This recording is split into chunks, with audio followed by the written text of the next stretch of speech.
সকালেই ঘুম থেকে উঠে ভাবছি আজ তো অনেক কাজ, কারণ আজ বৃহস্পতিবার থাকলে সব ঘর ধুয়ে মুছে পরিষ্কার করে পুজো করতে তো আমি শুরু করে দিলাম আমার কাজ। আর এইদিকে দিদি ফোন করে বলছে দিদির ছেলে খুব বায়না করেছে আমার কাছে আসার জন্য, বলছে এক্ষুনি আমাকে মাসিমণির কাছে দিয়ে আসো, নইলে আমি কিচ্ছু খাবো না আর কারোর সাথে কথা বলবো। তাই জামাই বাবু পাপাকে আমার কাছে দিয়ে গেল, পাপাকে নিয়ে পুজোর কাজকর্ম শুরু করে দিয়েছি। আমি ভেবেছিলাম পাপা আলপনার ওপর দিয়ে হেঁটে আলপনা নষ্ট করে দেবে, কারণ এই সব মেঝেতে আলপনা শুকাতে অনেক টাইম লাগে। কিন্তু পাপা এত ভদ্র ছেলে যে আলপনা না শুকানো পর্যন্ত একটা আলপনাতেও পা দেয়নি। আর এইদিকে দিদি আমার জন্য আম পাতা, বেল পাতা, ফুল সবকিছু ভেঙে নিয়ে এসছে, আমার অনেক সুবিধা হলো। পাপাকে সামলে নিয়ে এই সব ভাঙতে যেতে হয়তো আমার অনেকটাই অসুবিধে হতো, কারণ আমি তো ঘরে একাই থাকি। পুজোটাও করা হয়ে গেল আর রান্না বান্না করে পাপাকে খাওয়ানোও হয়ে গেল এখন। আর এইদিকে পাপার মাও চলে এসেছে পাপাকে নেওয়ার জন্য। পাপা এখন ভীষণ খুশি, কারণ মা আর মাসিকে একসাথেই পেয়ে গেছে।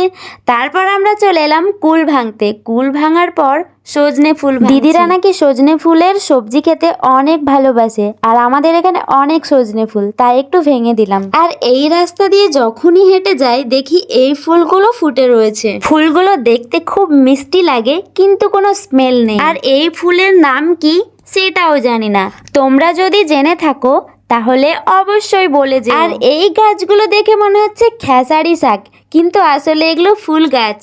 তারপর এই গাছগুলো তো আমাদের বাড়িতেই আছে। আর এই গাছগুলো দেখে মনে হচ্ছে পুরো ধনিয়া পাতা গাছ, কিন্তু আসলে এগুলোও ফুল গাছ। ফুল গাছটা সূর্যমুখী ফুলের মতো দেখতে আর অনেক সুন্দর। ফুল গাছ আর ফুল অনেক ভালোবাসি, তাই রাস্তা দিয়ে হেঁটে গেলে ফুল গাছ দেখতে পেলেই ফুল গাছের মায়ায় আটকে যায়। এই ফুল গাছটাও আমাদের বাড়িতে আছে। দিদিরা বাড়ি যাবে, ওদেরকে এগাতে এসে আমি আরো ওদের লেট করাচ্ছি। আর এই ফুল গাছের নামটা কিন্তু আমি জানি না, কেউ জেনে থাকলে অবশ্যই বলে যেও। তারপর এখানে অনেক বড় একটা পলাশ ফুলের গাছ আছে, আর আমরা দুজনে ফুল কুড়োচ্ছি।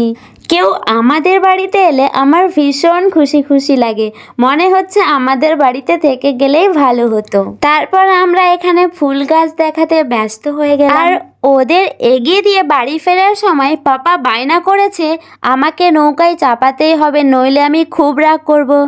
তাই আমি আর পাপা নেমে পড়লাম নৌকায়। আর আমি যখন বাচ্চাদের সাথে থাকি তখন আমার ফিলিংসটাও বাচ্চাদের মতো হয়ে যায়, কেন জানি না আমাকে বড়দের থেকে বাচ্চাদের সাথে থাকতে বেশি ভালো লাগে। এত বড় হয়ে যাওয়ার পরেও আমাকে বাচ্চাদের সাথে খেলতেও ভালো লাগে। আর এইদিকে সন্ধেও হয়ে গেল আর আমিও বেরিয়ে পড়লাম বাজার করতে। আজকের ব্লগটা এখানেই শেষ করছি।